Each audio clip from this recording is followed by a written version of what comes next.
Hello दोस्तों, मेरा नाम अनीका है। आप सभी को मेरे चैनल भूत प्रेत की कहानी में स्वागत है। मेरा नाम अंकित है।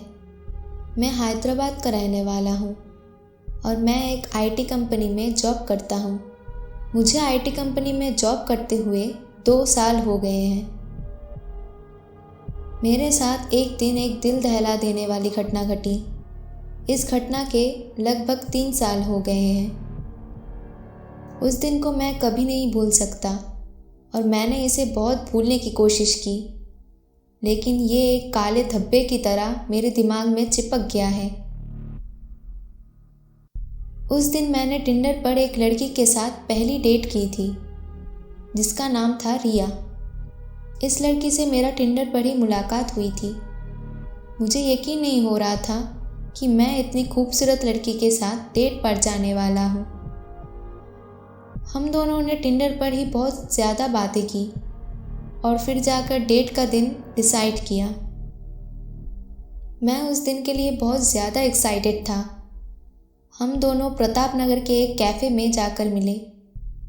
स्टार्टिंग में मैं उसके सामने थोड़ा नर्वस था, लेकिन मुझे इस लड़की के साथ बात करने में इतना पता चल गया था कि लड़की कुछ प्राइवेट है। मतलब वो अपने बारे में कुछ ज़्यादा नहीं बता रही थी, जैसे कि वो क्या करती है, कहाँ रहती है, कुछ भी नहीं। मुझे ऐसा लगा जैसे मानो बस मैं कंफर्टेबल नहीं हूँ, लेकिन मैंने अपनी सारी बात खुलकर उसके सामने रखी।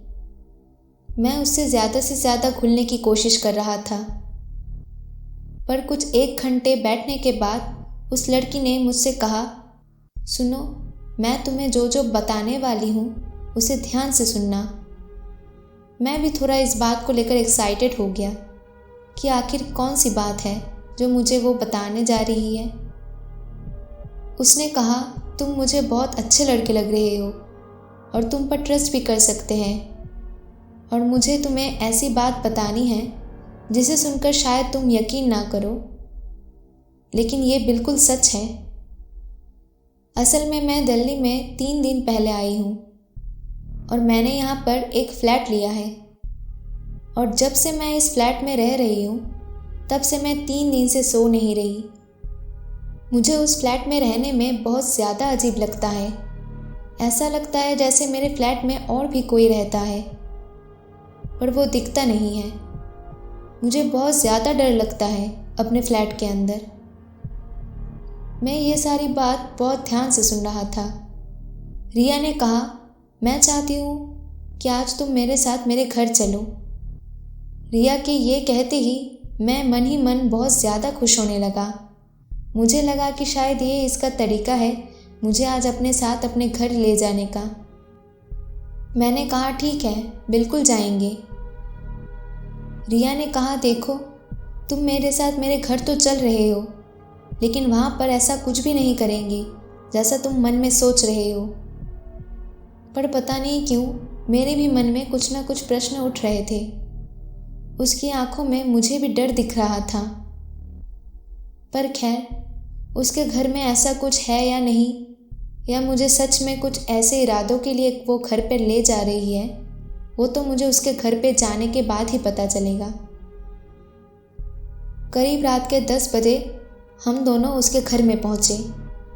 वो घर 1 BHK फ्लैट था, जो कि 4th फ्लोर पर था। उसके फ्लैट में सिर्फ एक बेडरूम और एक हॉल रूम था। पर सही बताऊं, उसके घर के अंदर एंट्री करते ही मुझे भी कुछ अजीब सा लगने लगा। मुझे ऐसा लग रहा था जैसे मानो अंदर ही अंदर मेरी तबीयत खराब हो रही हो।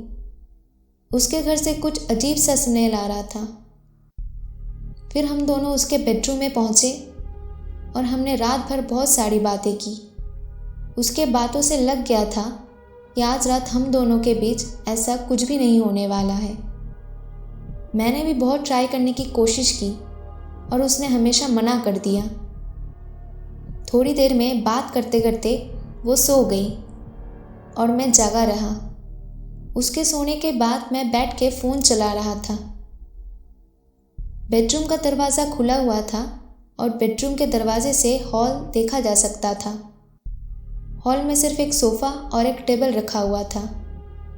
ज़्यादा कुछ सामान घर में नहीं था, शायद इसलिए क्योंकि वो अकेली रहती थी। तभी मैंने हॉल के अंदर एक आदमी की बड़ी सी परछाई देखी। मैंने सोचा कि मैं रिया को जगाऊं और उसे इस बारे में बताऊं, लेकिन मैंने सोचा कि छोड़ दो, वो और ज़्यादा डर जाएगी। इसलिए मैंने खुद उस हॉल में जाकर चेक करने की कोशिश की। मैं वहाँ पर गया। वो हॉल की लाइट चालू थी, पर मुझे वहाँ पर ऐसा कुछ भी नहीं दिखा। यहाँ तक कि मैंने बाथरूम भी खोल कर देखा तो वहाँ पर भी कुछ नहीं था। मैंने सोचा शायद ये मेरा वहम हो। मैंने ज़्यादा ध्यान नहीं दिया। तभी अचानक मुझे लगा कि जैसे पीछे सोफा पर कोई बैठा हुआ है। अचानक से पीछे मुड़ा, लेकिन वहाँ पर कोई भी नहीं था। अब मुझे सच में घर में किसी के होने का मौजूदगी महसूस होने लगा।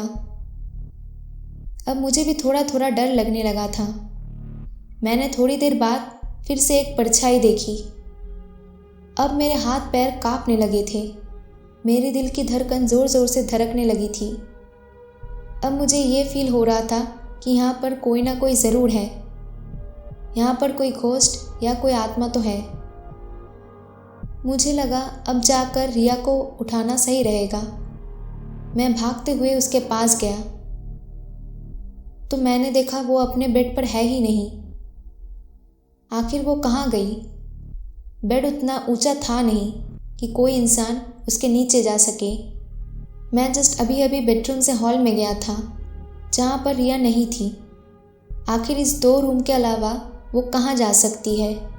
ये देख के मेरे रोंगटे खड़े हो गए और वो स्मेल जो शुरू में आ रही थी और ज़्यादा बढ़ने लगी।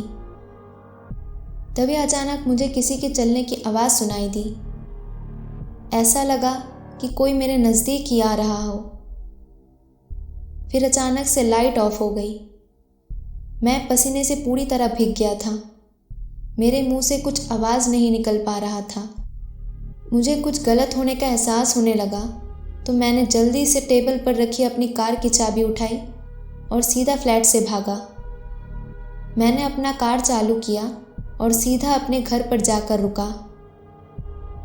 उस दिन के बाद मैं कभी भी उस फ्लैट पर नहीं गया और ना ही कभी उस रास्ते पर गया। मैंने उस लड़की को भी टिंडर पर बहुत ज़्यादा मैसेज करने की कोशिश की, लेकिन मुझे एक भी रिप्लाई नहीं आया।